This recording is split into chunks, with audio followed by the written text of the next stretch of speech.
initiate our webinar. Good evening or good morning, depending on which area of the world you are virtually attending this first episode of Hort Forum, an idea of Professor De Jong, who will elaborate later on about the concept of this type of Hort Forums. Today, we have the pleasure and honor to host Professor Terence from Cornell University as our invited speaker in a very interesting topic about the necessity and the importance of 2D orchard canopy management systems in the agricultural sector. Just a brief overview about Professor Robinson. He is a research and extension professor of horticulture at Cornell University. And his research program is aimed at developing advanced orchard management practices to improve yield, fruit quality, and profitability of apple, cherry, peach, and pear orchards. His area of specialization are light interception and utilization, orchard planting systems, rootstocks, economics of high-density orchards, pruning and training, precision crop load management, and fertilization. He is the co-leader of Cornell's apple rootstock program as well. He received his PhD degree in horticulture from Washington State University in 1984, and for the last 38 years, he's working at Cornell University. I would like now to give the floor to the organizer of this Hort Forum, Ted De Jong, for a brief introduction. Good morning, all, or afternoon, it's evening, whatever. Welcome to the first Hort Forum. The idea of this Hort Forum is, and we'll have a few scattered throughout the year. The idea is to take topics that are of more or less general interest, but also quite pertinent for today, for a given time, or for the times that we're in, and have a discussion, have a presentation. And for this forum, I've asked Terence Robinson to make the presentation because I know he has a thick skin. And then the idea is we will have a discussion. And I've asked the leaders of several of the work groups in ISHS, as well as Luca, who's the division chair for the Orchard Systems division.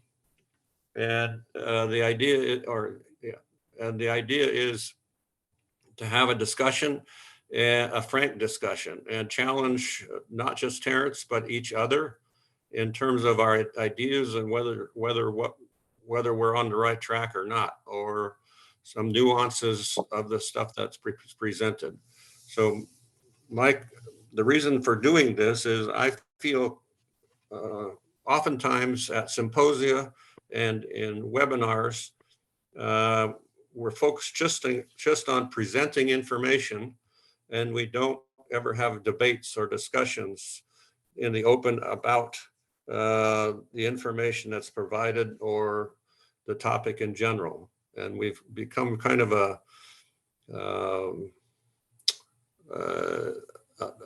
too polite society in that we just clap at the end of a talk, and nobody, if they have a concern or an idea, the question, they don't get the chance to voice it or discuss it very much.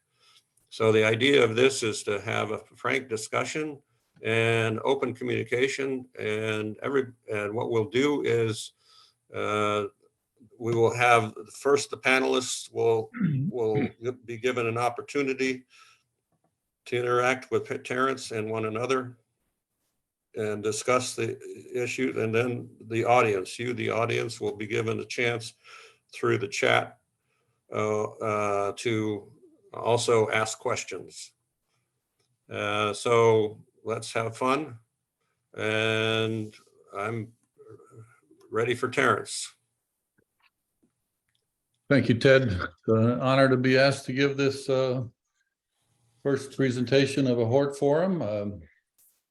I don't have that thick of a skin, Ted, so be kind when I'm done.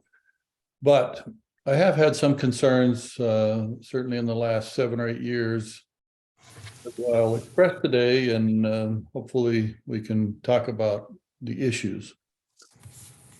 I've titled the talk, are the two-dimensional orchard canopy management systems that are being proposed and being researched really a significant advancement for fruit growing? Or is it just a minor step, or what I might call a sidestep? Let me try to set the stage for what I'm talking about, particularly with apples, but also with cherries and with peaches and pears. Orchard intensification, I maintain, has resulted in increased orchard profitability, and I view it as a significant leap forward. I think it's been successful on apples because of 4 principles that I think undergird why this intensification has taken hold around the world. The first principle is an underlying physiological principle and economic principle that early yield is critical to pay back the investment. And the other part to that is that early yield is tightly related to tree planting density. Thus, the intensification of the orchard has given greater early yield and faster payback investment. We published a number of papers where we look at the year to break even on a net present value, and in previous days with orchards like I show on the left, which was taken in New York early in my career versus more typical orchards today on the right, that the break-even year for those on the left in a net present value system was 13 or 14 or 15 years, whereas the orchards on the right have break-even values of year 6 or year 7 or year 8. The second and important principle is that greater lifetime yield and greater lifetime profits have been made possible because of the greater lifetime light interception of intensive systems. Yield is related to light interception, and that principle was been shown repeatedly over the years. I really credit John Palmer and John Jackson, but we've also shown in a number of our trials this principle on a variety of species. I maintain that the intensified orchards have greater lifetime light interception, and that's been the basis for the greater yield. And profits are very tightly related to yield, only second to the price in the market of the fruit. The third principle has been that with intensification, we have reduced the dimensions of the canopy, thus reducing the heavily shaded center of the canopy. And this has resulted in improved fruit quality, which has also impacted orchard profitability. Principle number 4 relates to the rootstock, and I'm not going to speak about that very much in this presentation, but it has been key to the intensification efforts in apple and has been a great limitation to the intensification of pear orchards in the US, and somewhat a limit on cherry orchards, but it has also been a serious limitation for peach intensification. But with apple, the dwarfing rootstocks not only have limited tree size, but they've also imparted to the system a higher harvest index, which has resulted in greater yield. Now, those 4 principles are illustrated with just a slide on each one. The first one, this is some data from a trial I did starting in 1997 and concluded in 2016. And I thank my postdoc, Jaume Lordan, who took over when I was gone for 3 years, with helping get this data pulled together. But this is a relationship between tree planting density and cumulative yield for each of the years from the second year, which was 1998, through 2016. In the early years, there's essentially a straight line between the number of trees per hectare and yield. As the orchard gets older, that line curves in a curvilinear manner, so that the lower part of the line at low density, there's a steep slope, but at the upper part of the line, the slope is fairly flat. And you can see the way the yields progressed in Geneva, New York over the years by the distance between the lines, because each line is a cumulative yield for that year. But the principle is, if you want high early production, you have to plant high tree densities. Tree density is also related very tightly with light interception in the early years. And we have a similar situation here, that in the early years, in this particular case, 1998, the second year of planting, we had almost a straight line between tree density and light interception. But as the seasons progressed through year 7, the line became flatter and a little bit of curve to it, meaning that the more intermediate densities of, say, 2,000 or 3,000 trees per hectare could achieve essentially the same light interception as the very high densities of 5,500 trees per hectare. But since we're considering the lifetime of the orchard, the highest tree densities achieve 60% light interception by year 6 and 70% by year 7, whereas the lowest density system in this trial reached 55% by year 7, and it took a long time to get up close to 70%. Now, the principle number 2 is that intensification has resulted in greater lifetime profitability. This is that same long-term we ran the orchard for 20 years. And at the end of that, we calculated the economic result related to tree planting density. And here you see very clearly the law of diminishing returns, which is an economic law, which indicates that more and more trees per acre result in less and less improvement of profitability to a certain point, after which more trees does not improve profitability, but profitability declines. There are 4 lines on this graph. The lowest line shows profitability of an orchard after only 5 years. So this was a gala with prices of 2018, showing that the high density systems require more investment and remain negative, more so negative after 5 years than do low density systems. So if you had to remove the orchard after 5 years, you would lose more money with high density systems, but in all systems, it's still negative. After 10 years, however, that is positive, but still the law of diminishing returns affects the extremely high densities that they're still not positive. But then after 15 years, and then the top line is after 20-year orchard life, shows that all the systems are profitable, but the optimum profitability is somewhere around 3,000 trees per hectare in Geneva, New York with Gala. It turned out that the actual curve's optimum was 3,200 trees. You can see that the top line has a fairly flat optimum with, I think, an optimum range anywhere between 2,800 and 4,000 trees per hectare. But that exact optimum is 90 centimeters by 3.3 meters. And so this then is an important concept. With every one of the 4 principles, there is an optimum, but you can take it to an extreme. So let's talk now about narrow canopies. Narrow canopies obviously have improved fruit quality as we've gone from very large 3-dimensional low density trees at 100 or 200 trees per hectare to much higher densities of 3,000 trees per hectare or 4,000. And so there's, I think, no disputing that. But at what point does the law of diminishing returns limit how narrow the canopy should be? Is the optimum canopy width 2 meters, 1.5, 1 meter, 0.5, and 0.25? I argue that there is a law of diminishing returns with this concept. And so extremely narrow 2-dimensional canopies may be beyond the optimum canopy dimensions. Principle number 4 is rootstocks. I don't want to diminish this. I'm not going to talk very much about it. But in general, with apple, and one of the benefits we've had with apple is this fact: the dwarfing rootstocks generally have higher yield efficiency, or if we measured it, harvest index, or a term I like is conversion efficiency. I show on the top graph with the green bars a set of rootstocks that are ranked from the smallest to the largest after 10 years in trunk cross-sectional area. And then in the bottom chart with the blue bars, I show the same order of rootstocks, but their yield efficiency after 10 years. And you can see in general, those rootstocks on the right have lower yield efficiency than those rootstocks on the left, but there are exceptions. The first rootstock on the left has lower efficiency than many of the others close to it. Similarly, on the right side, there are rootstocks like G30 and G935 that are not the most dwarfing, but have yield efficiencies equivalent to any of the more dwarfing rootstocks. So let me try to summarize the issue in my mind about 2D systems.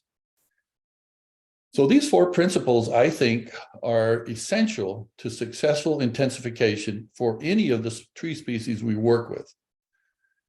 Any system that emphasizes one of the principles at the expense of the other 3 principles may not be the optimum for profitability. So I just repeat those 4 principles so you can keep them in your mind.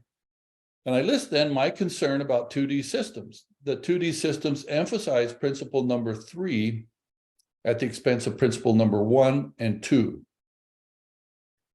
They, in my opinion, have a penalty in light interception and lifetime yield and early yield because of the extreme restriction of canopy dimensions.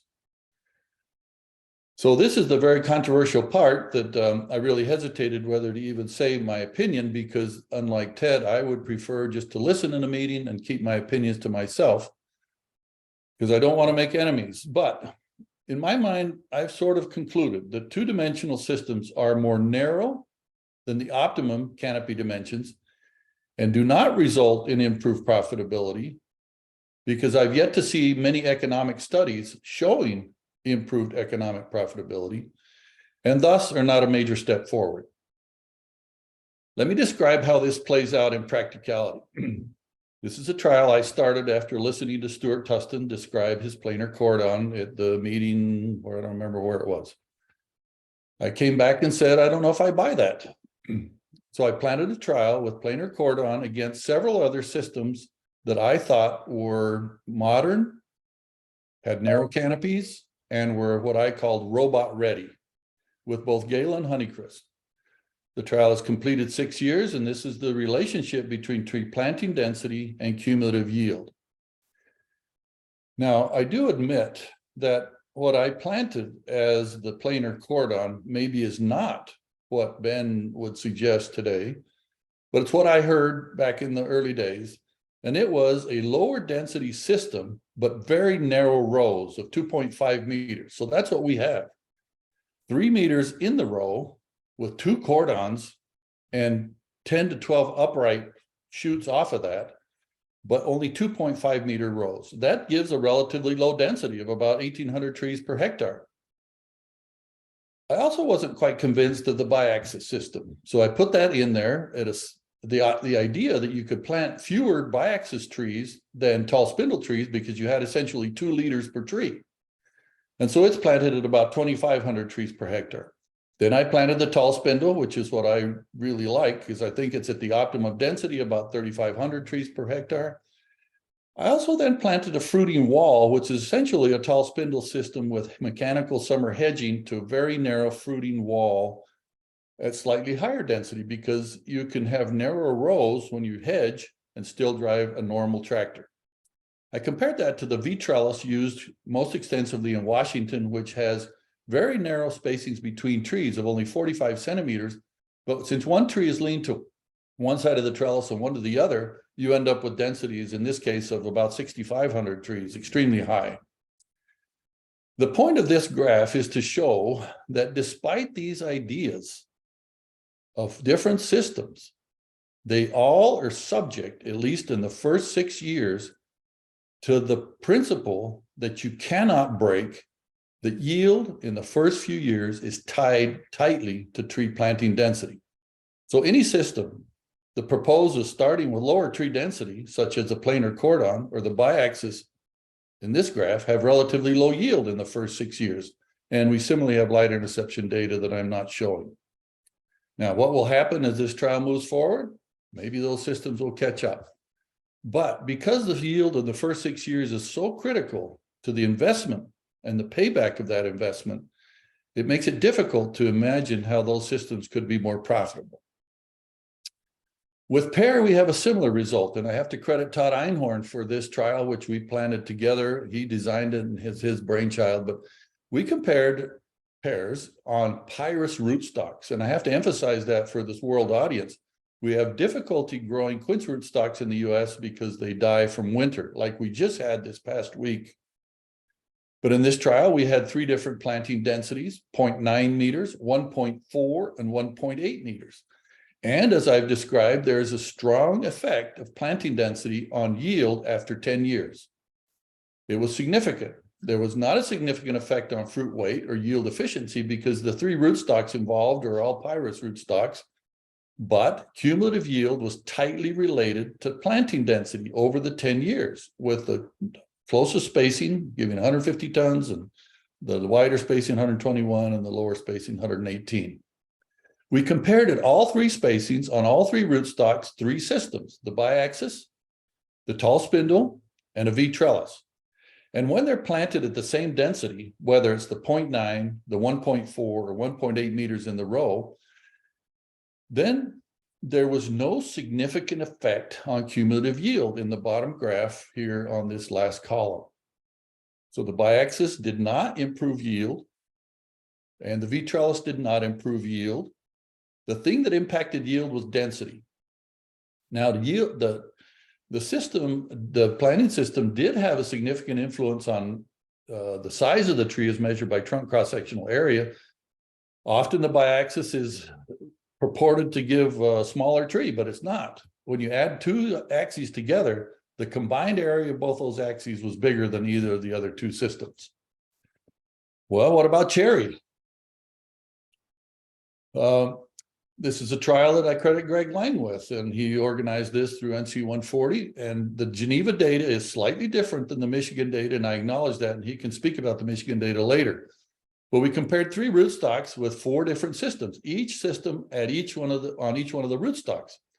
Now, in our case, Gisela 3 was so weak that the yield was extremely low. And in this case, the Stefano Musacchi super spindle, and I credit you, Stefano, for this system, gave the highest numeric yield, but not significantly different than the tall spindle. But the UFO and the KGB were significantly lower. But when we moved to a more moderate vigor rootstock, the tall spindle had the highest yield, a 3-dimensional system. And with Gisela 6, similarly. And so the other systems, which were more planar, at least the UFO and the super spindle, could not come close in yield. I think for time, I'll just skip that one.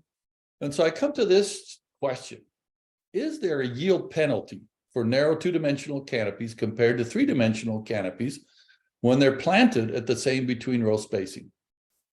Now, this is a trial I planted with biaxis after I heard Stefano and visited him many, many years ago. But in this case, with 4 varieties, we compared a very narrow hedged 2-dimensional canopy to not a really wide 3-dimensional canopy, but it was a 3-dimensional canopy that was at least 1 meter in width, whereas the narrow was 50 centimeters in width. And in this case, regardless of the variety, there was a numerically reduced yield with the 2-dimensional canopy. It was not significantly different with Fuji, but the other 3 varieties, it was a significant difference. And the average between the 4 varieties was a yield penalty of about 8%. So the question comes, if you're proposing a 2D canopy, how do you compensate for this yield penalty, which I think is real? Well, obviously, anybody who gives some thought to it, that is to plant narrower row spacings, and that's been proposed on many of the 2D canopies.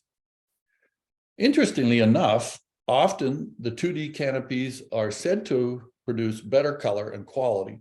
But in our study, with all 4 varieties, we could show absolutely no difference in fruit color or quality between the narrow 2D system and the 3D system. Now, admittedly, the 3D system was not really big, but that's where I come back to the question is, what is narrow enough? And where is the law of diminishing returns?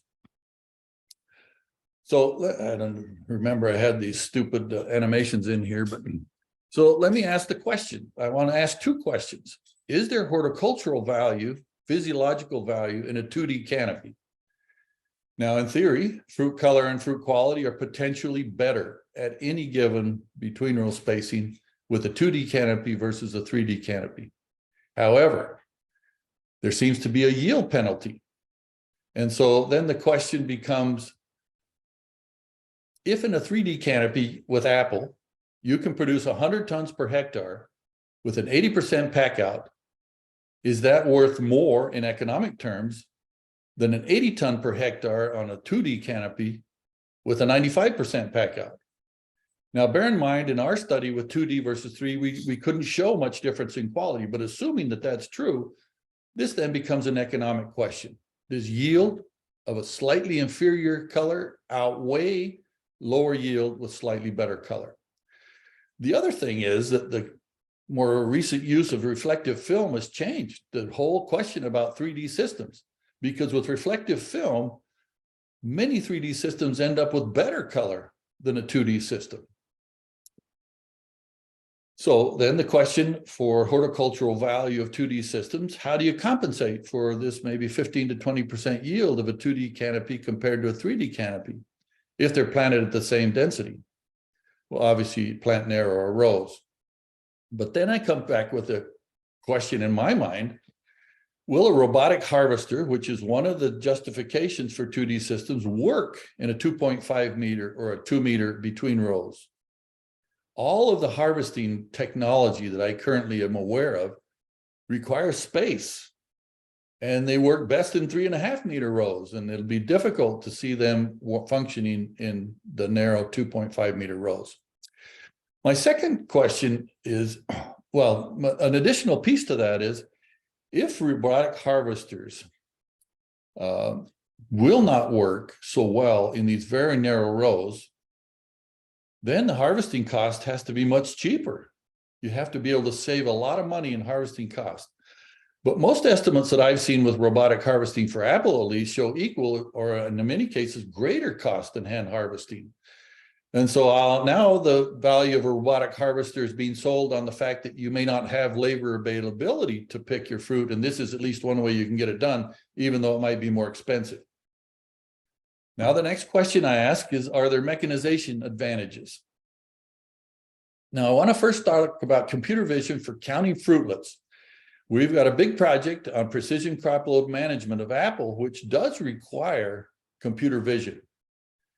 And as we've tested various company methods of using computer vision to identify and count fruitlets, it is more precise, the counting on 2D systems than 3D systems. But our recent work working with 8 different companies developing computer vision systems for counting shows that they all, including those working on 2D systems, need a correction factor for occluded fruit. So once you have to impose a correction factor, then the value of the 2D system is not so great. And we have found that the computer vision systems we're working with and testing do work on 3D systems without the need for a 2D system. Now, 2D systems have been proposed as essential for robotic harvesting. But from the first time we talked about this in 2002 or 3 or 4 with Washington growers in a meeting, I spoke up and put my foot in my mouth in a way. I said, I don't believe robotic harvesting will ever become a reality for apples. And then I added, if it does, I'll retire, because that means I'm too old and not forward thinking enough. Well, it's almost 20 years later, and we're still trying to figure it out. Will it ever become a reality? And will it ever reduce harvest costs? Then will a robotic harvester work in 2.5 meter rows? And will it really need a 2D system? If not, then we've got to figure out how to make robotic harvesting much, much cheaper. So I don't buy that argument anymore in relation to the need for a 2D system. Now, I could be proven wrong, and I'll be the first to admit that I was wrong if this actually happens. But in one of my talks, those of you can see my hands on my picture, what's the cost of these 2 hands? In the United States, when they're Mexican migrant imported labor, they're relatively cheap and they're very fast. I've had the experience of working with crews from around the world. I've never seen the speed of picking of Mexican pickers and Jamaican pickers in the US. they vastly outpace harvesters, hand harvesters in Europe and maybe every other place in the world. So maybe in the US, we're facing a different cost structure for harvesting and a different availability, but that's what leads to my skepticism about whether robotic harvesting will ever become a reality. Now, I want to end with just a comment about V systems. I haven't said anything about V systems, but I've been a big proponent of V systems for many, many years, since early in my career. There's some recent data I showed at Stefano's symposium last year, where we showed light interception through the day for various V systems versus tall spindle. But the chart on the right summarizes it. With the V system, we could intercept 75% of available light. With fabric, we could raise that up to 78%. Whereas the tall spindle was closer to 60%. Now, these were still relatively young in year 5, and tall spindle will eventually get to 70%. But the V systems do intercept more light, and thus they have higher yield. However, one of the drawbacks of V systems is the poor fruit color on the underside of the V and in the lower portion of the canopy. But the addition of reflective film to the system has resulted in excellent color on V systems. Now, in a way, a V system is a two-dimensional canopy, but not in the vertical sense of a fruiting wall. So for Ted and George, my only slide on peach, and I have worked very little on peach and don't claim to be an expert compared to them. But in one trial where we compared central leader-shaped trees to V-shaped trees, they had two different lines in terms of the relationship between tree density and cumulative yield. Now, there was a common line, which is a black line, but the two central leader systems connected by a blue line shows inferior yield at any density compared to the V trees, which were bi-axis trees, quad V or tri-V and quad V. And so here again, the bi-V or perpendicular V, as Ted calls it, gives higher yield. Now, in our case, rootstocks have been the problem. And with fully vigorous rootstocks, peach seedling, we've had difficulty with perpendicular V, but with newer semi-dwarfing rootstocks, and I really like controller 6, 7, and 8, just so you know, Ted, and crimps 1, we have the opportunity, I think, to adopt many of the higher density concepts with peach that we did with apples, but still, I don't see the need for the 2D version of the high density. Can reflective film replace what the 2D system gives us? Well, we did this study where we showed throughout the day, reflective film can, if it's fully covering the row space, can reflect 25 to 38% of available radiation. And during the middle of the day, they can increase total light interception for a few hours, 12 to 20%. And thus, reflective film often results in even better color than with a 2D system. I end with this slide, and it's another controversial statement from me, and maybe it's all wrong. But my summary thoughts at this moment in my career are that if a 2D system starts with lower planting density, like the planar cordon initially had proposed, or as is sometimes proposed with a biaxis, it will have lower cumulative yield, lower early yield, lower lifetime profitability. Number 2, if two-dimensional systems are not essential for computer vision and precision crop yield management, they lose some of their advantage. I, for one, am skeptical that robotic harvesting will ever become economical and as an alternative to really motivated human harvesters. Thus, 2D systems don't offer much advantage. To me, the value of a 2D system depends more than its shape on its total early and its total lifetime yield than the possible improvements in fruit color we could see, especially with the use of reflective film and the leaf removal or leaf blowing technology that we're using in 3D systems.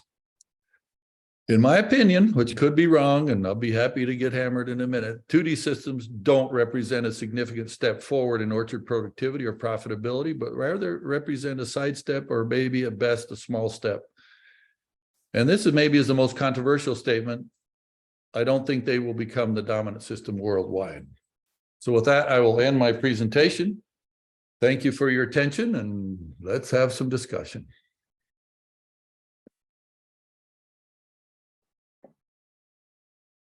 Thank you very much, Professor Robinson.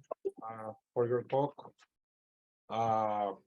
Just to let you know that Ted will moderate now the talk, and first we will hear our panelists, Luca Corelli Grapandelli from University of Bologna, Stefano Musacchi from Washington State University, Greg Lang from Michigan State University, and Ben Hoydonk from Institute for Plant and Food Research in New Zealand.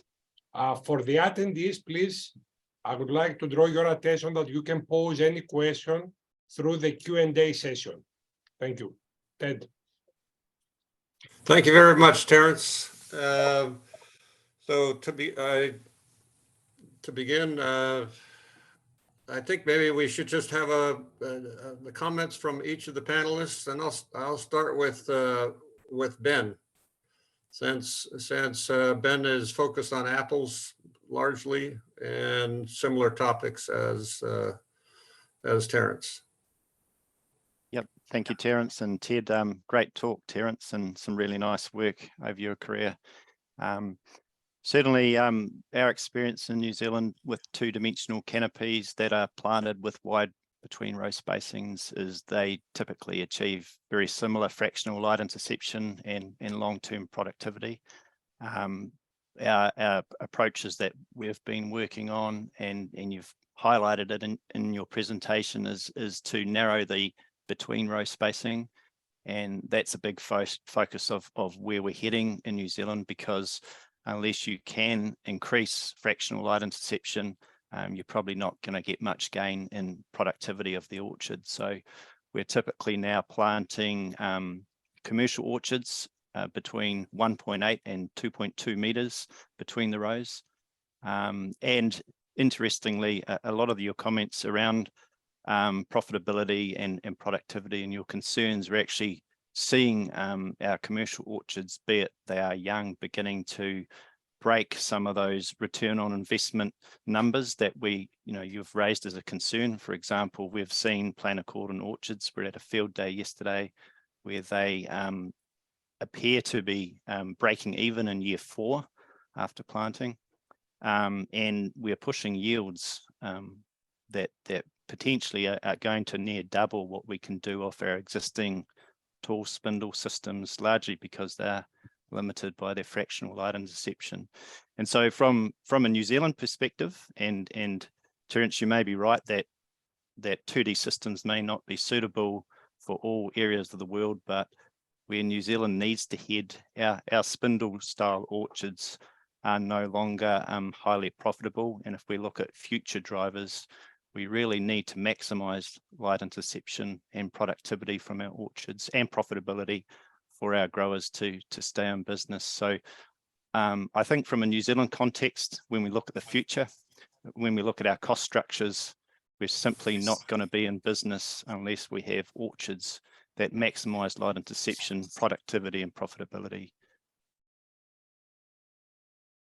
So I have a question for you, Ben. What percentage of your apple growers are adopting these narrow row systems? It's very early days, so it's a small proportion of the total land area. As a technology, we've spent the last decade developing it and doing the underpinning science.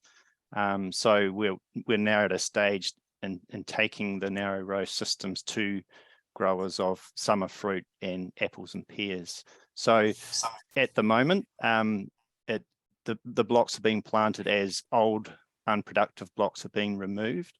But what we're seeing in the last 2 years with COVID-19 and rising costs, that some of our high-performing spindle systems are barely breaking even in terms of profit per hectare. So I think we're going to see quite a big change very quickly as these blocks are no longer profitable. Yeah, so maybe I should have asked, what's the approximate rate of adoption when growers are planting new plantings? I don't know the exact number there, Ted, but it's very early days, and yeah.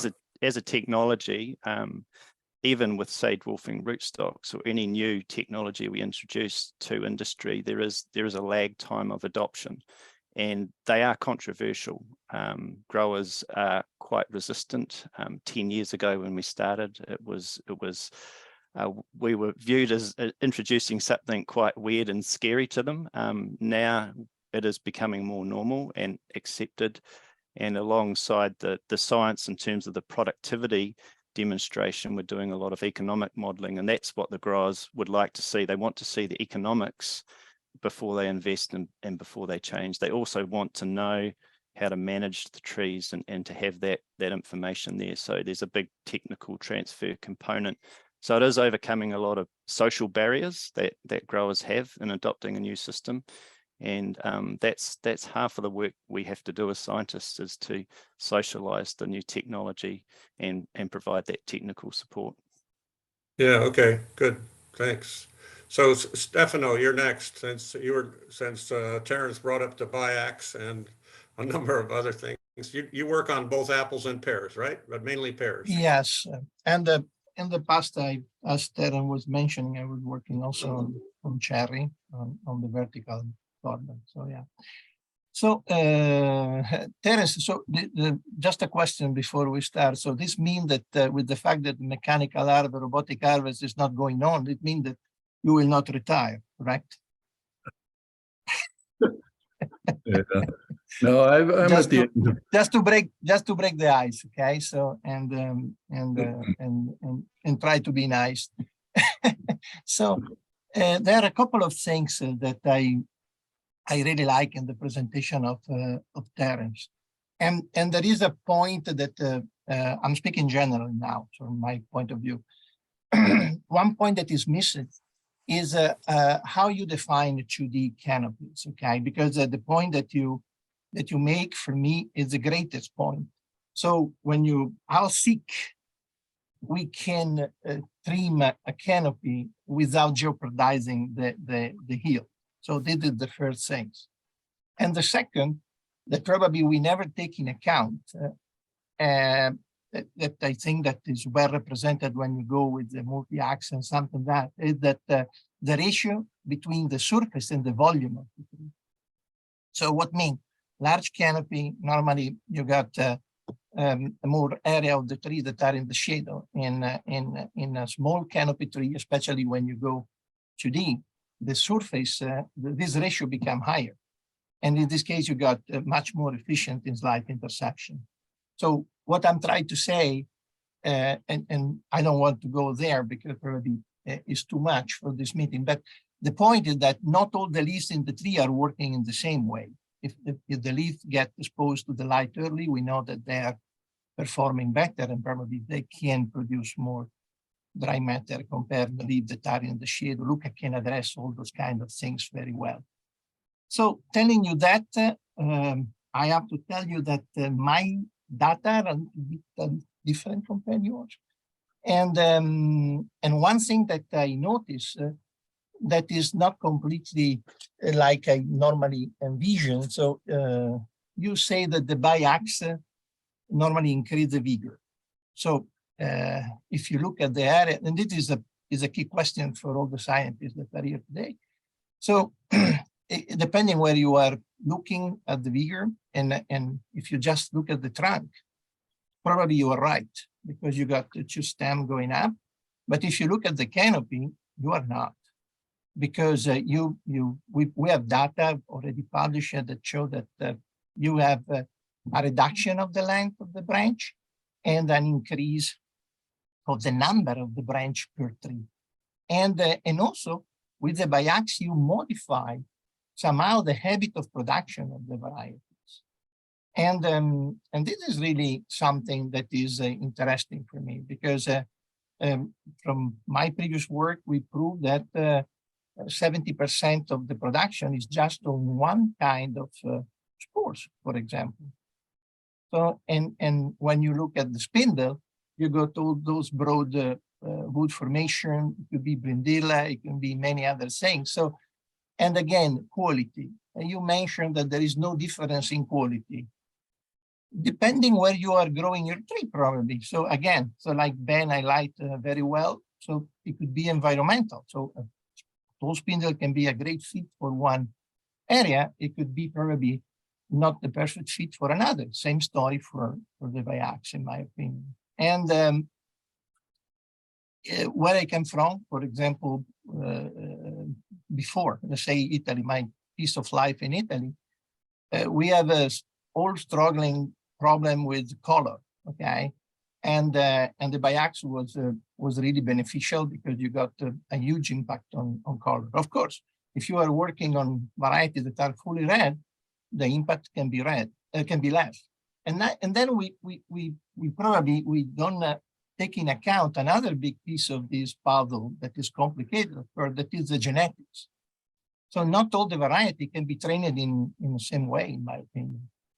There are some varieties that are definitely good for biax, some other that need adjustment and probably can be to spindle, you know. And but for example, I work on Wasser PA. I have just put together some data about a trial that I did where I compare same planting distance, is a top graphs trial, and they do single, double, and triple.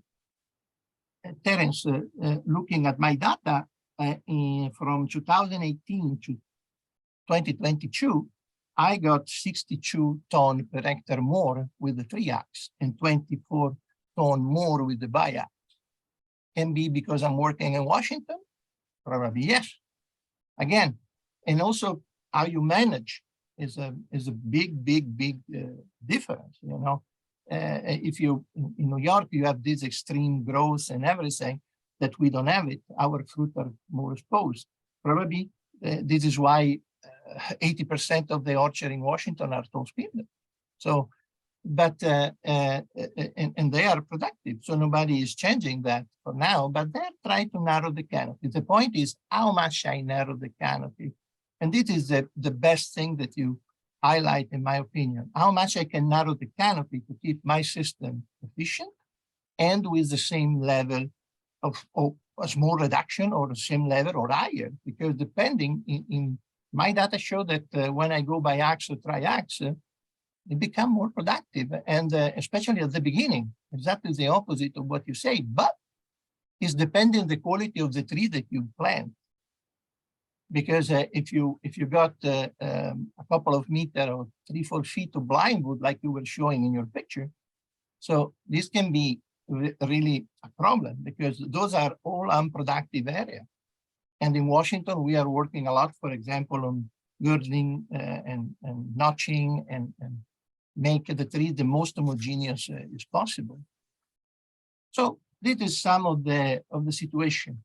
And about the cherry, because I don't want to step on Greg, but the point is that the system, the SSA, is a great system for some variety that are the variety that produce on basal bud, because it's related to specific pruning.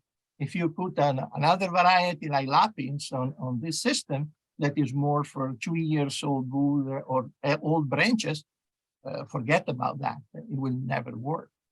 Again, it's really depending the kind of comparison you are doing, Terence, in my opinion. But generalized is okay, but it's a complex system. So I be honest. Think about the granny system, the granny meat and the bicolor apple or the full red apple. Those are all different. So probably they need different training system. In one case, you don't want to expose the fruit. In another, you want to expose. So this generalization is really not something that I really support, if I can say. Okay, then with that. All right. Thank you. Thank you, Stefano. Okay. So now we have it. So Greg, you want to pile on? You're muted. There we go. There we go. So first of all, excellent presentation, Terence, and thank you for setting yourself up for all the rest of us to agree with parts that we like and disagree with parts that we don't like. And thank you, Stefano, for saying almost everything I was going to say. I was going to start off by asking Terence to define that width. What is 2D, a 2D width, and what is a 3D? Because I think we all recognize that training systems evolve over time. And I think if we even looked at the tall spindle system 20 years ago and look at it now, it's become much more of a 2D system than it was 20 years ago. It's narrower. There is more preference for weak fruiting wood than there was originally. From my recollection, and I'm no apple expert, but from seeing NC 140 type trials over these last 2 decades, it's been optimized. It fits beautifully with the nursery trees that are now produced that work well with tall spindle. So again, as Stefano pointed out, if we look at what nursery trees will help optimize our early yields, which is one of your key components of the economic question, we may not have evolved our nursery trees in parallel with some of the training systems yet.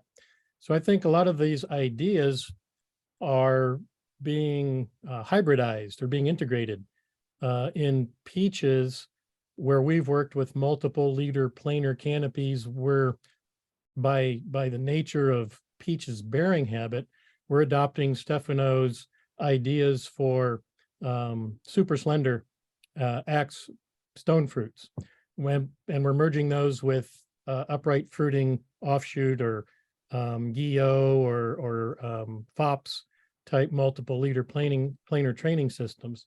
So I see a lot of hybridization going on, but I see we're moving kind of in the same direction. So I sort of believe that the title of 3D versus 2D is a little bit artificial, because it's going to be different for each of the tree fruit species. Also, focusing on the economics of the last 20 years is very compelling and powerful, but I think we also need to focus on the next 20 years, because we're planting an orchard that has to be relevant 10 and 20 years down the road. And we have focused on the plant side of things, the physiological side of things. You've touched on these two hands that are marvelous instruments in the way that decisions are made and the way that they can handle pruning and training and harvest. But we have seen that the more narrow we go with canopies, the efficiency of pickers does go up. And when we look at economics over the last 20 years, the cost of labor has not gone down, it's only gone up. The availability of labor has not gone up, it's only gone down. And if we look at the technologies that are coming, generally the cost of technologies decrease as economies of scale increase and manufacturing increases. So I think we have to put some of those factors into the economic picture as well. All right, thanks, Greg. How about Luca? Right, thanks. Hey, Terence, real nice.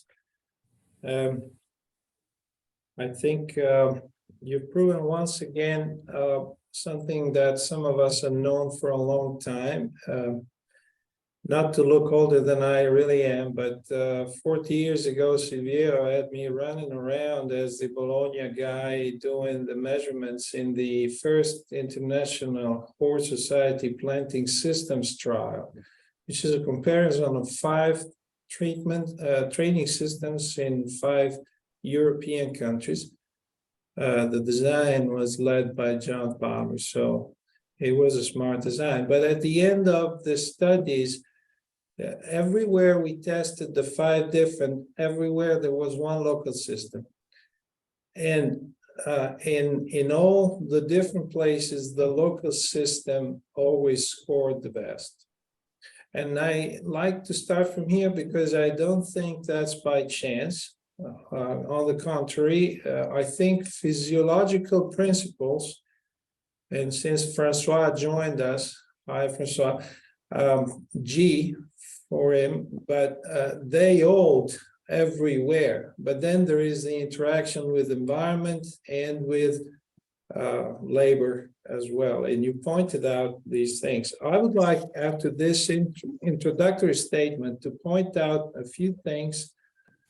I think it's time we define growing regions, fruit growing regions, mainly by their light environments, light intensity, light availability, duration of length of season, because I think we have enough knowledge nowadays to make a difference between environments with different availability of light, because we call it now photon pressure. We don't call it photosynthetic active radiation or PPFD anymore, because we think of it as energy that under some climates is actually doing a lot of damage to the chloroplasts. And I think one way ahead for us is to learn to manage that so that we reduce the amount of damage to the chloroplast, which we have estimates pretty accurate for peaches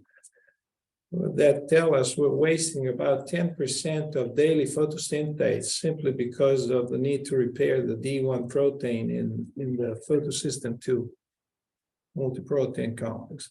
So I'd start from here, because I can see where you are, Terence. It's a different light environment from where Ben is, and I think there is a lot that explains differences physiologically if we start thinking in terms of this. You gave us your vision, and so we all feel like we need to run and have the 2D systems, but I'm not really yet convinced. For me, it's early days to give that answer. We only started our 2D vertical cordon system 4 years ago, and right next to it is a regular central leader tree. And we haven't bothered doing the economics yet because we were making so many mistakes on the cordon side that it was worthless. But the other half of the orchard more or less took care of itself and started bearing very early. So there's a lot to be said for your arguments. I want to reinforce that.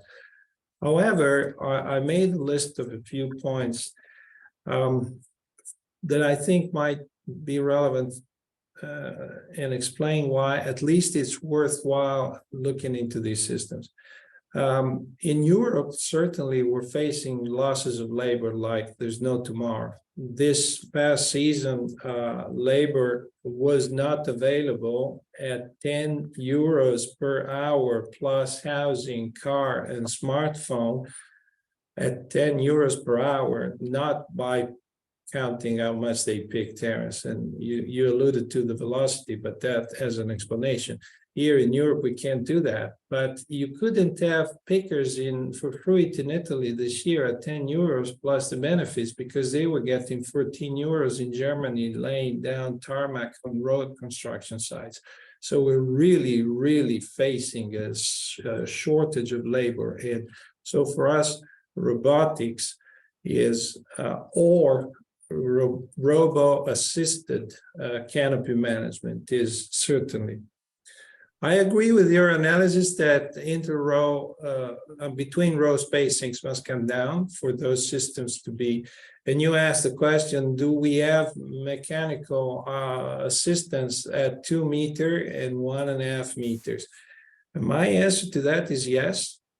We have TRL 9 autonomous vehicles. Greg brought a group of FTA growers in Bologna this past November. They saw it, unfortunately. Couldn't show it operationally, but there's videos of that online. And for the 1.5 meter, we are actually applying for international patents for a solution that matches the planar cordon at 1.5 with a fixed point spraying system and an electrical self-driving vehicle that doesn't require artificial intelligence to move around the orchard, which is a different approach. The other one moves around because it sees more or less where it's going.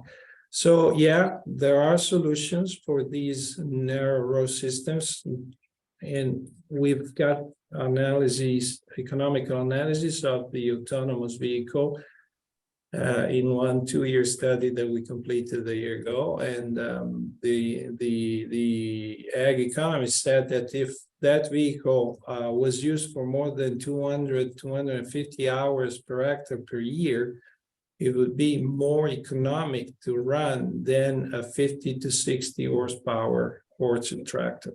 That is, if you drew your electricity from photovoltaics that you have installed.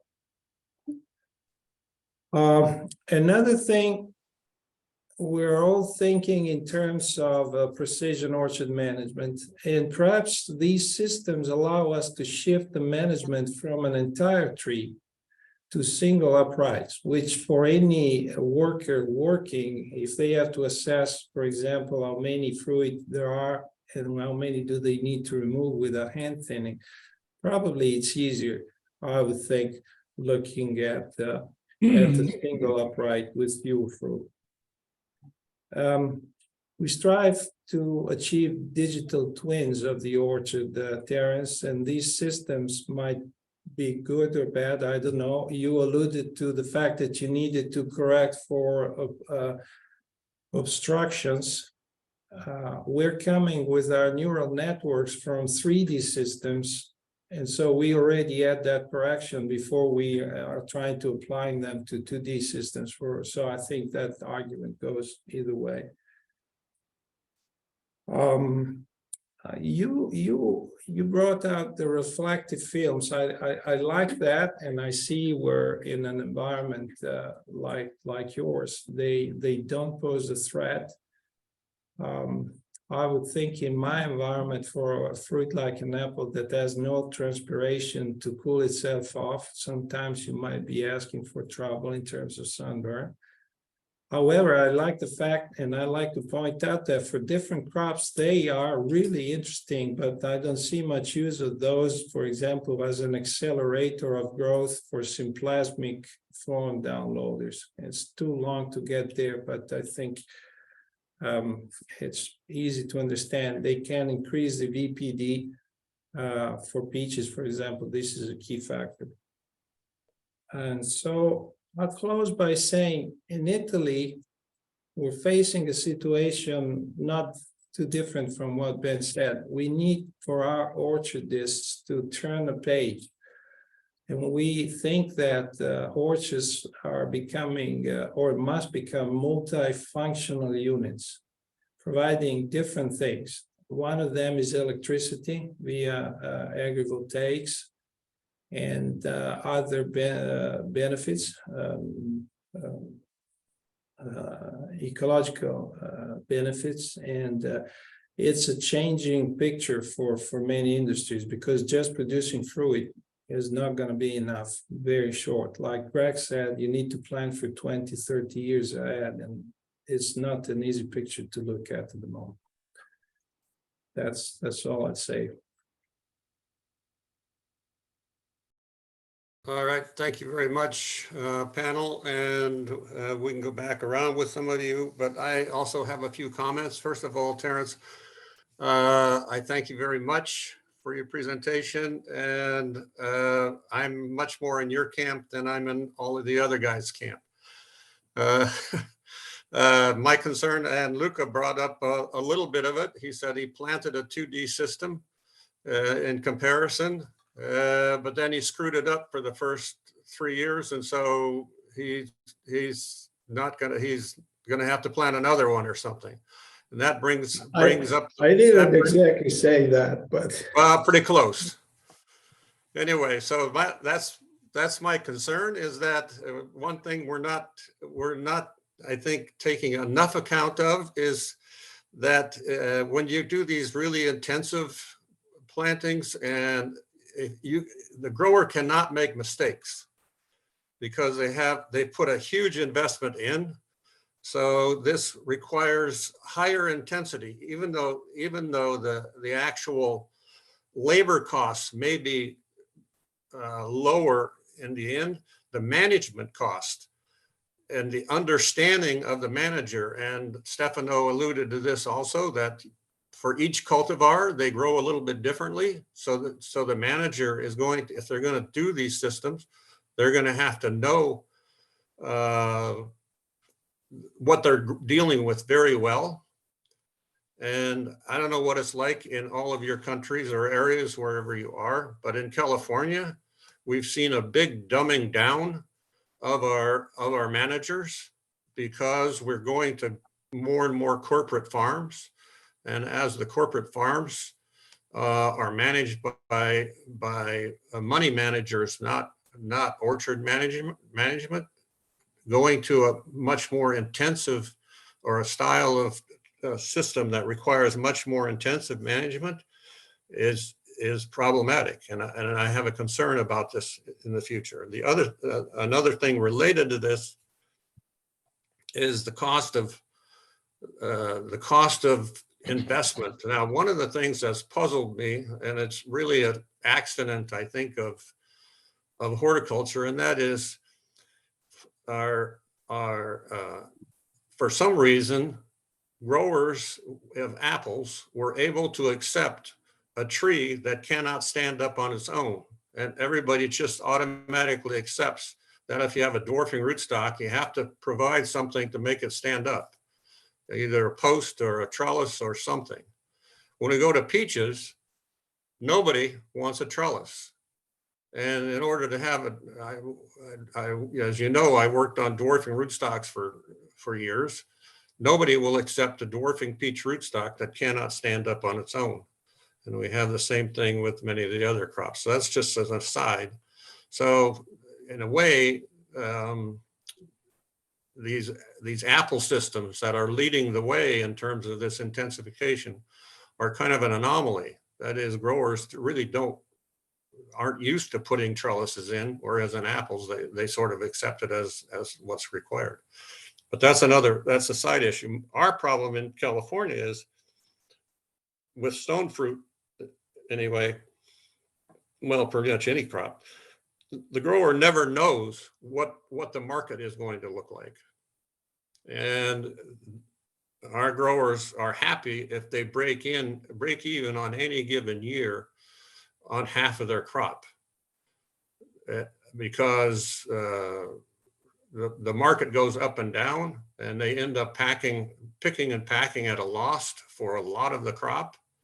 And so going in with really expensive trellises and all that sort of stuff is really kind of a non-starter.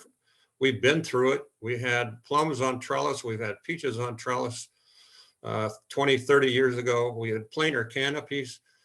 All of those have gone, well, there's a few people, and that's one of the reasons why I was interested in this topic, because we have a few people planting plums and peaches back on trellis again, because they go and visit Washington or some other place, and they get talked into this modern system that's going to be adapted for this magic harvester that's coming down the road any day now. Well, Ted, But- you know, I've read about some of those peach growers in California that are trying, and their comments that get quoted, at least in the popular press, are they have to do something because they were going out of business doing the old techniques of the last 20 years. And so I think it's going to be, I see the same thing in the cherry industry in Washington State. There was no economic incentive 20 years ago to adopt some of the dwarfing rootstocks or to go to trellis. But as labor becomes more difficult to source, it is changing the minds of the growers. So I don't think we can look at what growers did 20 years ago and say we shouldn't go forward with the research. No, I'm not arguing. I'm not arguing that. I'm not arguing that we don't have a problem. My thing is, I'm not convinced that this is a solution, because I'm with Terence. I don't see that mechanical harvester coming down the road, robotic harvester coming down the road anytime soon.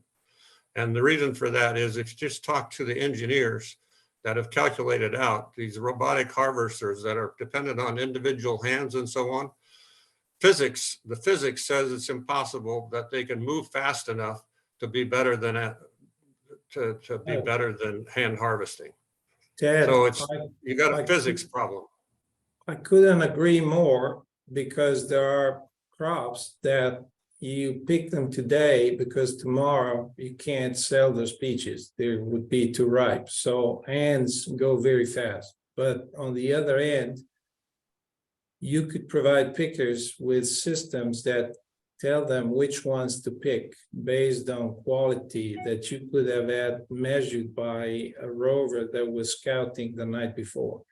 Same for pruning. You might have developed AI solutions that once you have a map of the canopies will let a person wearing a simple set of, virtual reality glasses know exactly what to cut and where and without thinking. And this is, I think, a big one that will remain in the equation. One, because speed of ants is hard to beat, and until you're faster than peaches cannot be harvested by any of the solutions that we see. They aren't fast enough. But we can provide aids to picking with this solution. Yeah, picking aids are fine. I wouldn't argue with that. And I think that somehow there has to be increase in technology. But the other problem I have, if we go to the really fancy technologies, is they're expensive.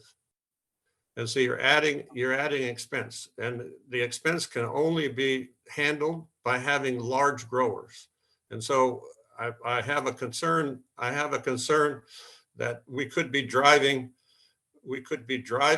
greater consolidation with some of this technology that we're talking about. I mean, we have a huge problem in California with consolidation already. We're already done. We have 80% of our stone fruits are handled by less than 10 packing houses. So our whole industry is consolidated like crazy, and that consolidation does not typically, other than in the packing house, does not typically increase the sophistication of the growing of the fruit itself. Okay, great, Ted, but the reality is that, for example, where I am at, hail hazards are so frequent and so common that you would be fooled if you didn't plant an orchard with hail covers. So that provides you a trellis already, and there's no going away from that for any crops, apples, pears, cherries, peaches, plums. So that's the reality for parts of the world. And the other thing that I would like to object is, I don't think that what we've seen so far in terms of technical solutions for automation, that's the first wave. Give them some more time. Costs are coming down. As I said in my rebuttal, the one rover that sprays and mows the grass and carries sensors around our 2-meter wide orchard, and it does so at 6 kilometers an hour or almost 4 miles an hour without assistance. That thing is convenient if you use it more than 250 hours per year per hectare compared to a diesel tractor. And when we look at challenges in Europe, we must design orchards where not just the picking and pruning must be effectively done one way or another. We need to be innovative with the spraying systems, because by 2050, we will not have any active ingredients of the current ones available to us anymore. Now, this is another point that we're testing in Bologna with our trials.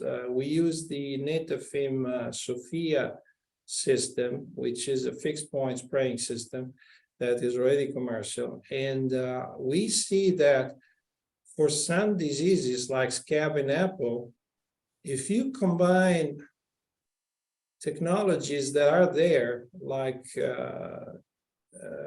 rain covers, which help us reduce water consumption in our orchards, to these spraying systems, we can control scab with much less with amount of pesticides. And we think that we might be able to use grass instead of active ingredients in these new configuration orchards. So I think it's a moving target, and it's not the same solution everywhere in the world. I would be worried if we left here by saying there is one size fits all. Far from that. Yeah, I definitely agree with you. One of the things we didn't talk about, you brought up the climate. You deal with hail, and in California, we're at lower latitudes than they obviously are in New York and even in where you are, and lower latitudes. The row orientations are different.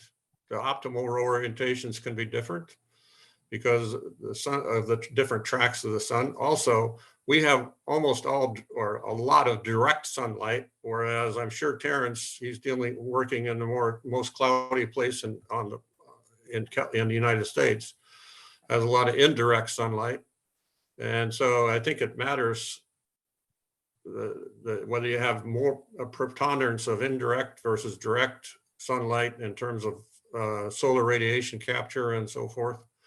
So we have a lot of things. Maybe we should go to some of the questions. Stefano, you got something first? Yeah, so if I can, so quickly, so because I have fresh the per symposium, and when we were looking at what Luca was telling you about the different environment, I was analyzing which area are most productive. For example, which country are more productive for per production, and we have 6 countries that produce 10 to 15 ton every more than per hectare compare other, and we end up to identify some of the issue that is related for sure to genetic, to the combination that you are using. So you need to find out probably crop that or variety that are resilient to the situation that you are facing. And the other things is the environmental conditions. So those, especially the latitude, play a huge role because in the South Hemisphere, Chile, Argentina, South Africa, and New Zealand are over average of 40 tons, 38, 37 tons per hectare, while in the North Hemisphere, Washington, we are almost 40, and Belgium and Holland are close to 42. So this means that in all the other have 20 tons, and because they are growing in a condition that is not optimal anymore for the variety that they are growing, or for the rootstock that they are using, or for the climate condition that they are facing. So this is what we are going to experience in the future, and we know that, at least in my opinion, is clear in my mind, this situation.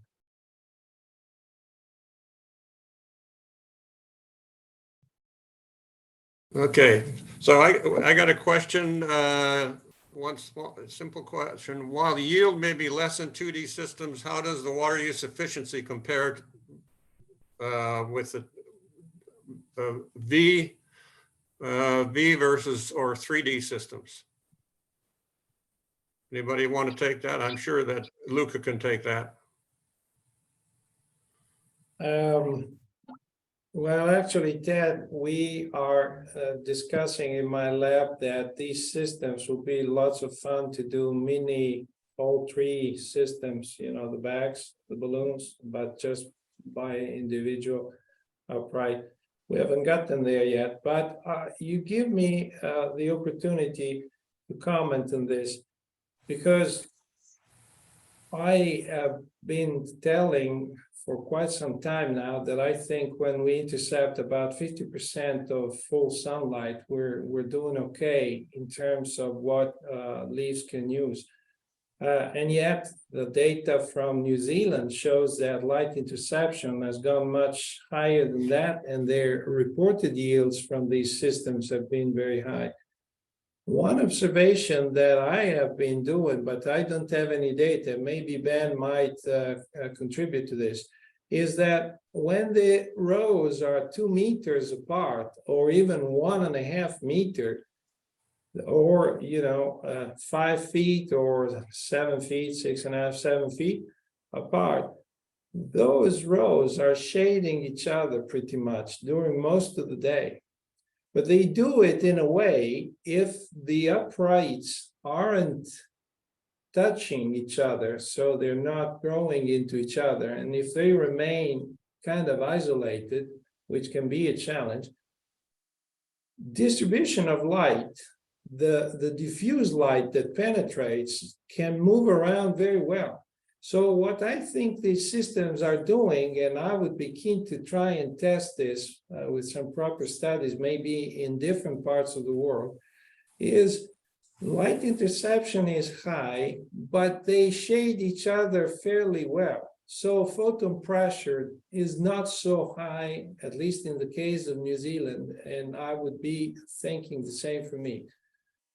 And so this is getting to where we're achieving very good light interception, but very good light distribution at levels that don't cause too much photo damage or photo inhibition. And so to me, that is part of the answer why we see such high yields reported from New Zealand. We have seen, but it's anecdotic because, as you said, we have made too many mistakes. But now that they are up and running, for Fuji, we're seeing, let's say, 80 tons to the hectare compared to 60. Which would be the industry average. But again, it's just one crop, so I shouldn't even have mentioned it. But I do think there are some interesting themes that could be studied from the physiological point of view. Light relations for sure, and attached to that, water relations. So we have a question asking about fertilizer application rates. Do they vary with planting density? But Terence, do you want to take that first, or somebody else? In our Maybe trials, so. they do. In our trials, they do not. The fertilization is on a land area basis, a per hectare rate. So if the density varies, individual trees get different amounts, but on a square meter basis, the same fertilization across all treatments. Okay, Stefano, would you recommend different fertilizer treatments for different systems?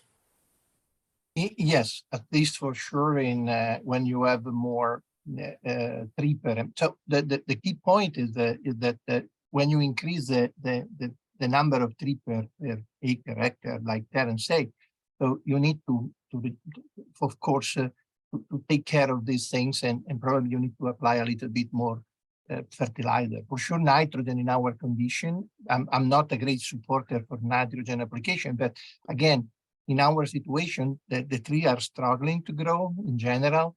So, and you need to have at least a first year, second year where the tree is able to fill the space. And so this is the key point of Washington in general. So we have several questions or comments regarding cost of harvest. Some people are saying there's a labor saving. Some people are saying there's not so much labor savings, but a greater efficiency because they can see the fruit and manage the harvest and so on. And another question or another comment was, you have to take into account whether the fruit is being primarily marketed for fresh or for juice. And I think we've all here assumed it's primarily for fresh, because juice market, I don't know, at least in the US, I don't think the juice market is a market that too many people direct their fruit at unless they're doing cider.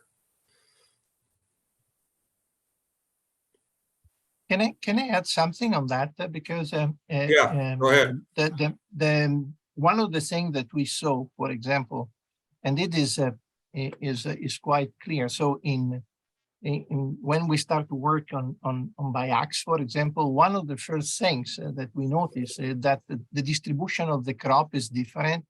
You have 70% of the crop in general in the bottom part of your tree. And in many cases, depending how you prune, if you use a long pruning on everything, the fruit are hanging inside those branches, and it's kind of difficult to reach. When you are looking at the the 2D, let's say, don't call 2D, but like fruit wall. So the fruit are more, but have a better distribution because it's almost 50-50 between the top and the bottom, and they are much more visible and reachable from pickers, honestly. And this is one of the major advantages. I'm not speaking about mechanization, robotic and everything, but also with the structure we have now. So this is one of the things that push a little bit the development of the biax initially in Europe, but also here now in Washington.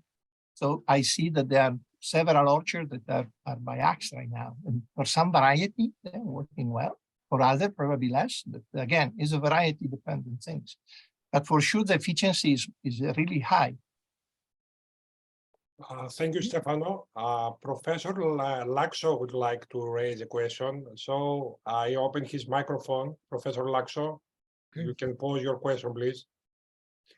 Hello, can you hear me? Yes. Okay. We want to see you. Can you turn on the camera? It's a long time that I don't see you. I don't see a camera to turn on, so. I'm joking, okay. Any case, I just want to make a comment about the water use efficiency issue. Generally, because transpiration, if you look at transpiration versus the light exposure, transpiration goes up fairly linearly, not quite, but pretty much increases over that whole range, but doesn't go through zero at low light because the stomates are still open enough. There's a VPD to drive some transpiration. So at low light, the photosynthesis is very low, but there's some transpiration going on. So the water use efficiency is not too great there. At very high light, the transpiration is going at maximum, but the photosynthesis is leveled out. So probably for an entire tree, the water use efficiency is optimum when you have a tree that the darkest portion probably has something 30-40% of light exposure to it, and that your optimum for the whole tree is not with having all the leaves with the maximum light exposure. So it kind of depends on, with the width of the tree, as Terence was talking about, what the light extinction is as you're going into the center of the tree. And if you have something like a spur type canopy where there's clumping, and for the same amount of leaf area, you'll get more light penetration versus something that has longer shoots and the leaves more spread out. So, okay, thank you.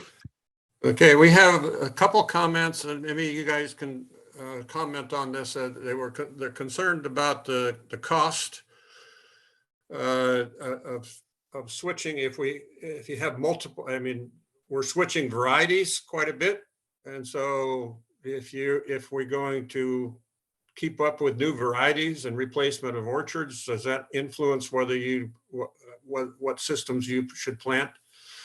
And there was also a concern about how we see the transition if we go to these newer systems that are narrower rows. How do you see the transition of farming equipment and the cost of growers in adapting or making all these adaptations? Does anybody want to comment on that? That's a kind of a hindrance, both in terms of a replacement of an orchard and in terms of replacement of equipment. Yes, Ted, I'd like to take up a few of these and say ciao to Alan and also say something about what he said.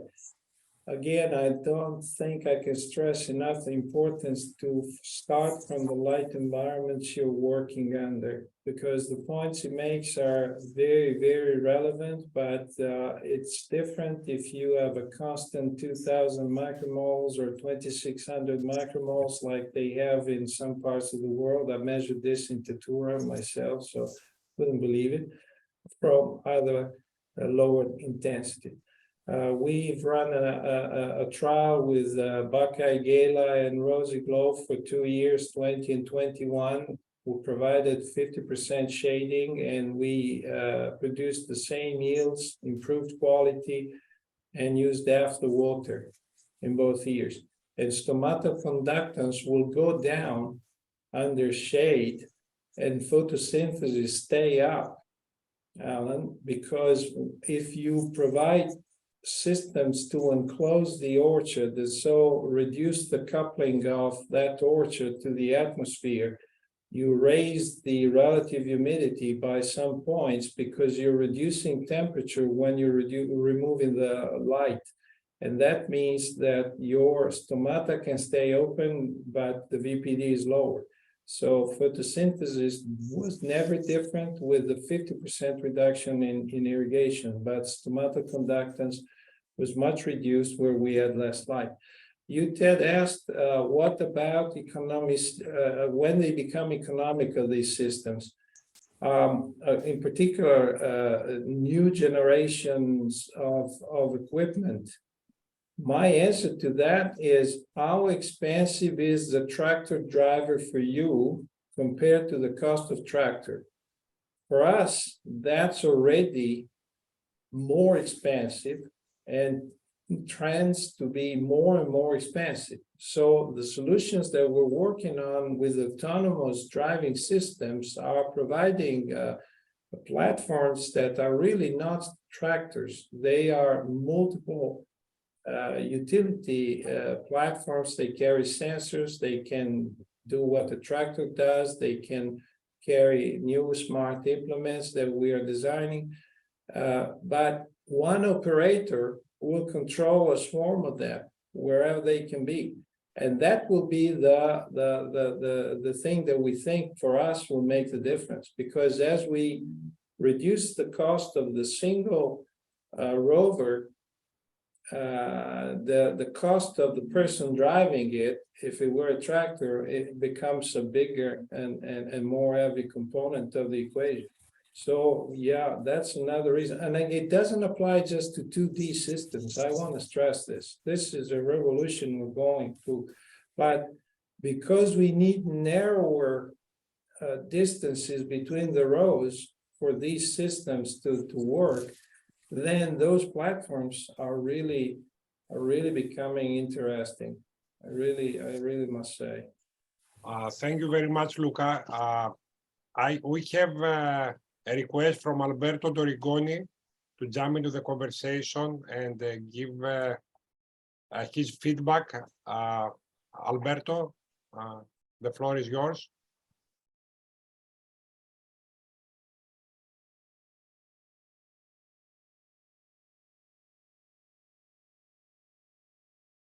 No, so also Florin, you can join the conversation.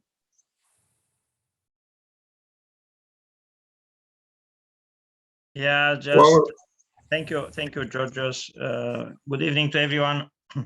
I just wanted to how to say to underline the things that Luca said and the other colleagues said about the local conditions, and one of the problems that we face more and more is the sunburn in many areas of fruit growing, also in Romania, mostly in the southern part.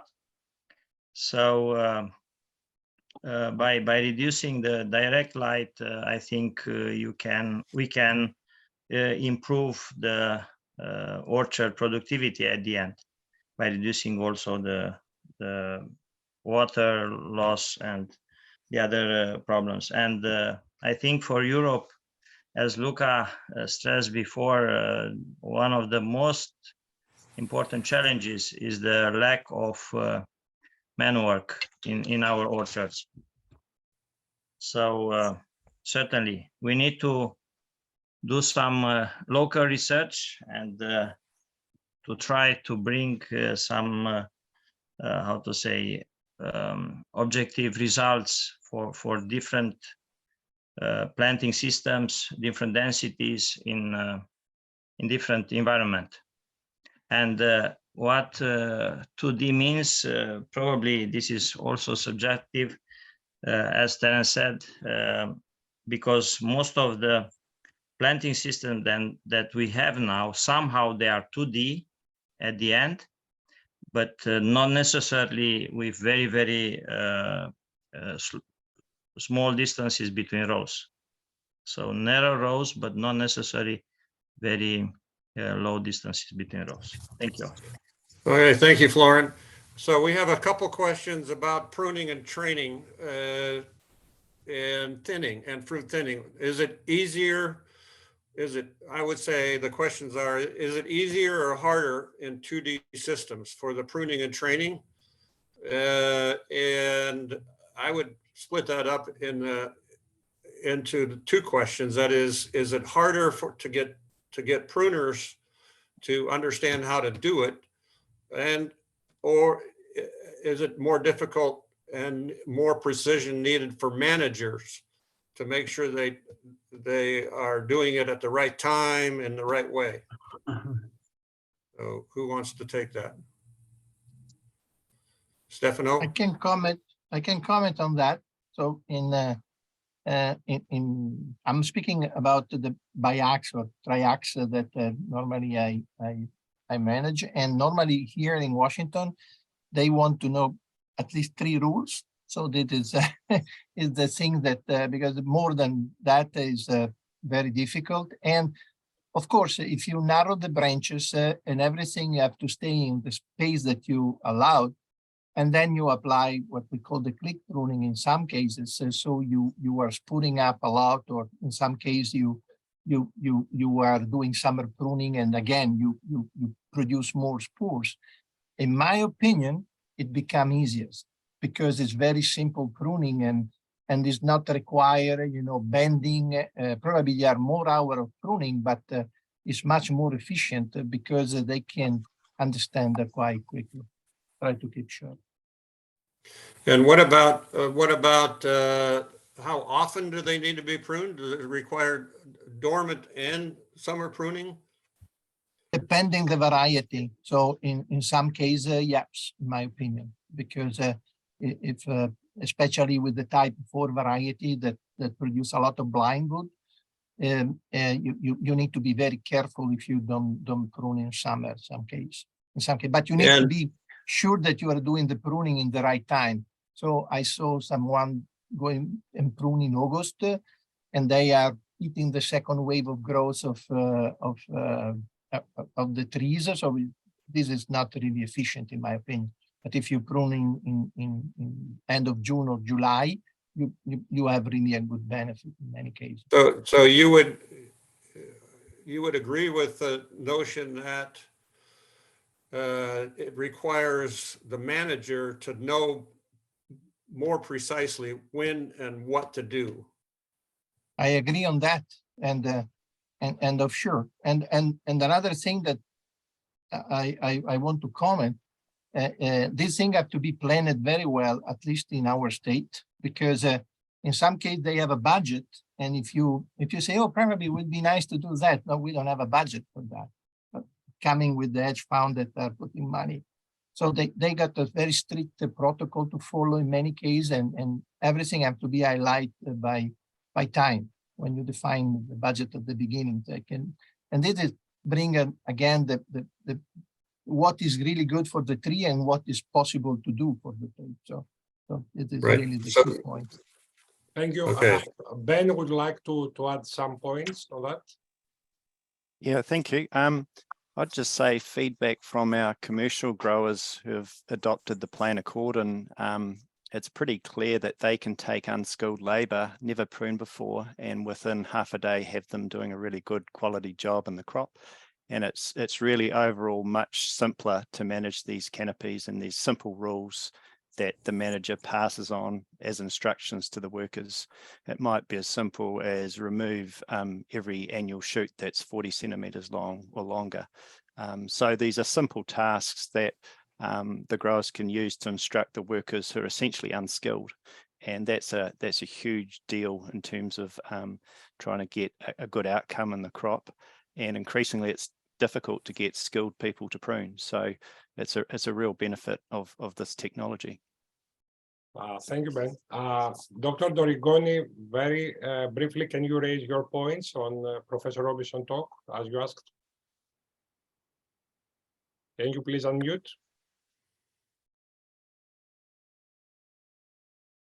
Can you hear me now? Can you hear me? Yes. Yes. Yeah, great. Good to talk to you guys after quite a while. I followed with interest the presentation of Mr. Robinson. And my point is that probably comparing two different systems or different systems in just a 6-year period of time is probably not I mean, it's just one approach, but it's not the only one. Keep in mind that a 2D system is a completely different system that requires different machinery, different height of the tree, different spacing between the rows, and all these things create a totally different setting, so to speak. So no platforms, no big machinery. All these things for me are so beneficial to the running, to the management of the orchard, that compensates, let's say, a small reduction in yield, if there is a reduction in yield. And keep in mind, for example, the importance of reducing the amount of chemicals, the importance of reducing drift, especially in certain situations where drift is very dangerous. Think about the efficiency of hand thinning, for example, where you can have much better crop load efficient, let's say, management. And also, you were talking about leaf removal, but to my knowledge, the leaf removal in 3D canopies is almost, let's say, unpractical, very little efficient compared to a 2D system. So, well, I think that we must take into account the not just the yield, especially in the 6 years, but let's say the running of the orchard, which is very, very important. That's my summarizing my key points. Thank you very much. Ted? So we have a question from Michel Girard, and of course, he's French, and so they're very focused on ecosystem services. So he has a question about whether what's the effect of canopy management on the other ecosystem services provided by the orchard? Anybody want to tackle that?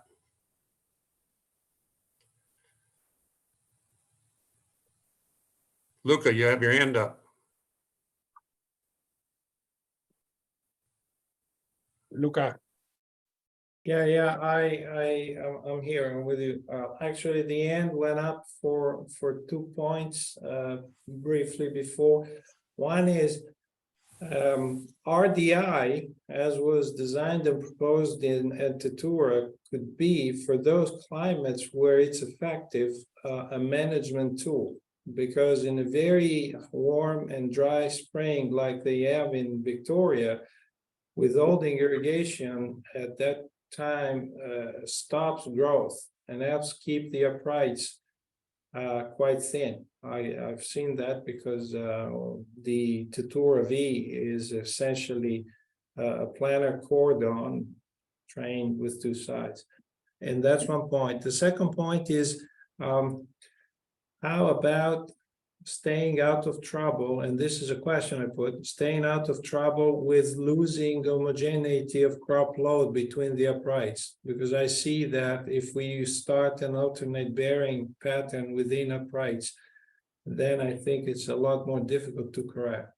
Then for what Michel asked, I agree that, and that's part of what I was alluding to before. Ecosystem services mean reducing water use, trying to reduce pesticide application. In my country, and right now, the war has made this even more compelling, becoming more energy independent. which in France as well and other countries in Europe means we are really actively bringing photovoltaic panels on top of the orchards, because the shading can help us with the climatization of the orchard. And if you generate electricity, well, it makes all the more sense to switch to electric vehicles as fast as you can, because then orchards might become eligible for green shares, which at the moment in Italy they're not. And because the perceived benefit in terms of carbon storage of an orchard is too low at the moment. But if we could get away with diesel consumption, I think that would be a lot more. So I don't know if I satisfactorily addressed the point that Michelle raised, but certainly for us in Europe, as I said before, our orchards need to become multifunctional. And ecosystem services is one of the things that they will provide and need to be recognized for in some way. Well, we have thanks, Luca. So we have a comment or a question from Jonathan Blackman, which I sort of agree with, and that is, he's asking whether we shouldn't be calculating economic performance of orchards per kilo on a basis of per kilogram fruit sold, not per hectare grown. Anybody want to make a comment? I kind of agree with that. We always treat it as land as a limiting factor, and land is a huge cost. But depending on where we are, the cost of your land is certainly varies on location. So, Ted, I'll just try to answer my thoughts on that. We have tried to do economic calculations based on capital invested, not on the kilograms of fruit sold, which I think is even a better way to look at it rather than land. So capital is always limiting. So what's your return per dollar invested? And certainly high density or intensified orchards do have higher return per dollar invested, even though they're much more expensive to plant.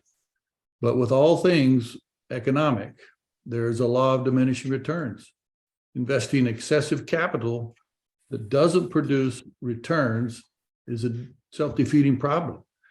And so some of my issue with this conversation revolves around that economic reality that you can't escape.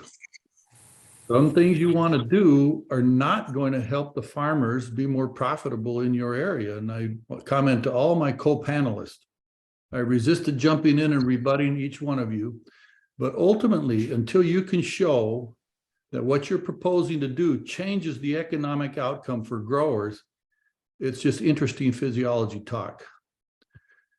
So specifically, there's some things that have been talked about that maybe are interesting from a scientific level, but you have got to either show on a land basis or on a dollar invested basis that you're making more money.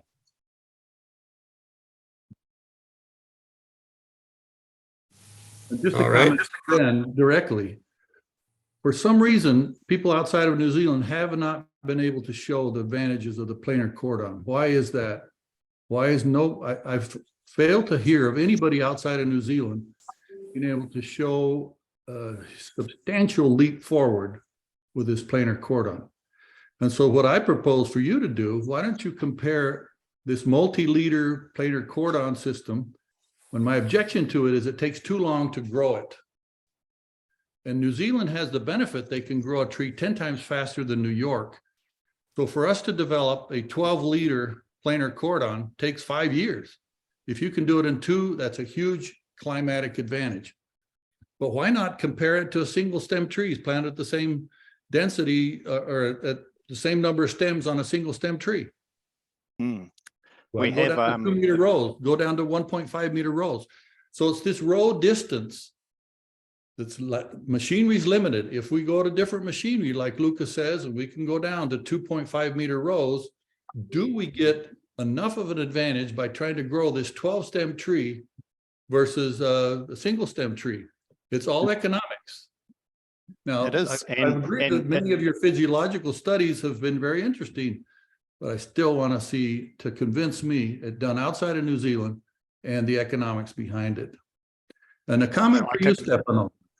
I agree. Two stem trees are good when you're regrafting an orchard because you have a big established root system. And you have to take that vigor into several stems, or it works with cherries, Greg, where we've got vigorous rootstocks. And But when we peaches. have dwarfing rootstocks and you're planting a new orchard, I don't show the yield benefit from a two-stem tree versus a one-stem tree planted at the same density, because the second stem is essentially like another branch. It's not like you get two trees out of one. You got a tree with two branches. So it's just a way to look at it. And so I remain unconvinced that either Alberto's work or your work on two-stem trees really move. This is an English phrase. Maybe Ted can think of a better term. It does not move the needle. Yeah. So that's in your system. So we have in peach, we have the opposite problem. That is, we have too much vigor.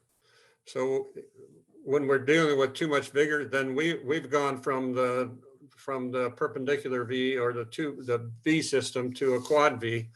Mainly, I like the 2-liter system better than a quad V because the tree is more uniform. You can get them up faster. All the scaffolds are similar.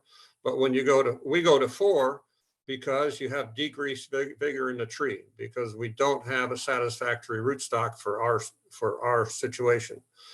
Now it works. We actually are going. We have a number of growers de-intensifying in terms of management. That is, they're going to a sloppy quad V on a size controlling rootstock or a semi-size controlling rootstock, and they're going to a quad V because they don't have to prune it as much. They can manage it. We have excess vigor in California, and that's one of our major things. And our goal is we're reducing our labor costs. Our goal to reduce labor costs is get to what we call a pedestrian orchard. So we don't have to have ladders. And that we have a number of growers going in that direction. That's honestly, it's kind of de-intensifying. We do less pruning. We let the tree do more of its work without us interfering with pruning as much as possible. And we're going in the opposite direction of we're narrowing the rows as much as we can to accommodate the tractor work, but we're sort of de-intensifying the management because the management costs, we have to have much simpler systems and ones that are more forgiving. Excellent. So I have to say to Terence, your comments have been focused on Apple, particularly when you've been challenging Ben, but I'd like a right of reply, please, at some point. Yeah. Go ahead, Ben. Go ahead, Ben, quickly. No, Greg first, but well, I just Greg wanted to first. say, Terence, you've seen our data with cherry, so I just want to make clear for our listeners that your broad comments are focused on apple and not cherry. In our trial in 2010, you had tall spindle as the best system performing across rootstocks. We had UFO as the best system, and with a totally different variety in a different climate in British Columbia, UFO outperformed the other training systems. And you look down to New Zealand, and the growers down there in Central Otago have more than 100 hectares of UFO cherry planted. In fact, I know that Mike Casey at Forest Lodge has the first so-called totally electric orchard. He's gone to UFO, electric wind machines, electric solar panels, electric tractors. So I just want to make clear that Terence's broad comments focused on apple as opposed to cherry. And I think I see a lot of benefits of multi-liter planer canopies, kind of along the lines of what Ted just said with peaches as well, particularly where we don't have the ideal dwarfing rootstock that have been developed over 75 years in apples. So Ben, you want? Yep. No, Terence, I don't really understand why your planar cordons haven't performed. Certainly the row between row spacing is relatively wide. What I can say is tall spindles have been worked on by John Palmer, and John Palmer has shown that they reach a maximum fractional light interception of 60%. And under New Zealand conditions in our radiant environment, the yields don't really go past 100 to 120 tonnes per hectare with, late season large fruited cultivars. So that's the scientific evidence, and I'll leave opinion out of it because that's not really important. But what John also hypothesized many years ago, that the biological potential of our orchard systems, there's still a lot of gas left in the tank if we could redesign them to capture 90% fractional light. The theoretical yield under New Zealand conditions is 169 tonnes per hectare. So the work that Stuart and the PFR team have done here over the last decade have shown with the planar cordon that we have been able to achieve those fractional light interceptions, but the biological upper limit for apple is much higher than we thought. It's not a linear relationship, it's exponential. So the data that Stuart's recently published shows that the upper limit could be 250 to 315 tonnes per hectare of high fruit quality under the New Zealand radiant environment. So irrespective of people's opinions, let's consider the potential there is still left in orchard systems. Irrespective of the environment, we're leaving a lot of potential in the paddock because we're not harvesting sunlight. So my challenge to everyone here is to think very carefully about John's work, think very carefully about what Stuart has since published. Whether you agree with it or not, a challenge is we can do much better. All right.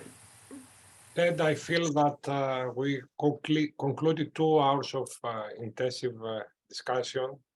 And before giving you the floor to provide your concluding remarks, it's a pleasure that Francois managed to be connected as the president of ICHS. And I would like to give the floor to Francois to give his feedback as ICHS president about this series, and to decide if we can move forward for the next episode. Thank you very much. Can you hear me? Yes. Thank you very much, George. I'm not used to make a conclusion. I'm more used to exchange, but now I change my responsibilities. So the ICHS president, I can give you a few words. First of all, thank you very much, George and Ted, to organize that, and for all the panelists. So sorry, Terence, I couldn't be at the beginning, so I didn't listen to your presentation, but I just listened I really enjoyed the way you discuss, and actually it's exactly what Ted wanted when he proposed this Hort forum, not to have only one or few presentations, but really to have controversy and discussion. So it's really, I really like the way this discussion went on, starting from, I'm a geneticist, I'm not agronomist, not physiologist, sorry about that, but it was a really interesting discussion, starting from a 2D system to go for labor savings, robotics, climatic change, and so on, economic, socio-economical aspects, and even ecosystemic system. Sorry, I'm French too. So really, I think it's very, very good, a good way to approach science. Ted as the in charge of science in the board, I think we will keep on that. We just see here from that everything is complex, and we have to use the wealth of ICHS, the network of ICHS to try to at least discuss or to find solution to these very complex things. So yes, George, you have the green light to go on. We'll try to have other kind of topic like that, which allow people to exchange or from different reasons. We also perhaps have in mind, perhaps in the next future, and not the next one, but to involve some people from the industry also to challenge the scientists on some topics. What I can tell you, and I will finish on that, so we are a new board. We just started a few months ago, but we are very, very active. So we work on science, and so that is, I can tell you, really active and proposing a new different solutions and things like that. We are also working on different topics. We're working on publication, so be ready. But in the next months, we propose a new system, a new business model on the publication. We also involve more young minds, industry people, and things like that. So anyway, this was sort of first realization of this new board. So thank you very much, Ted. Another message from ISHS to you is that we really want interaction between the board and our members. So if you have any proposal, any question, we just sent a survey today. So it's really, we need your input to try to improve how the society is working. So we'll try to make profit of this very rich network and to make it profitable for everybody and sustainable. So thank you very much. And I'm already eager to attend the next one. Thank you. The next one, as we have discussed, should be with robotic harvesting. So we will soon update you about that. So Ted, you can make the conclusion of the webinar today. Yes, thank you very much to all of the panelists and especially also all of those attending. And if anyone has topics that they think would be appropriate for this sort of activity, then send me an email. You can find my email, tmdeyoung@ucdavis.edu, or just Google TMDeyoung and you'll find my website eventually. So thank you very much to all of you. I really appreciate it. I think it was a fun and worthwhile time. And thank you for Terence for being willing to be the target for a little while. So thank you again and have a good day or evening or morning or whatever it is. And goodbye. Goodbye. Thank you. George. Thank you to all. Bye. George, I got a question for you. Yes, Greg. Everybody. Can you send us the Q&A, all the questions that was compiled? I would try to do so. Because they didn't show up for me, and just as researchers, it'd be interesting to see what kind of questions came in. Definitely. Okay. Thank you so much. Thank you very much. Thank you very much. Bye-bye. Thank you. Thank you very Bye much. to all. Bye, everyone. Take care. Bye-bye. Thank you. Ciao.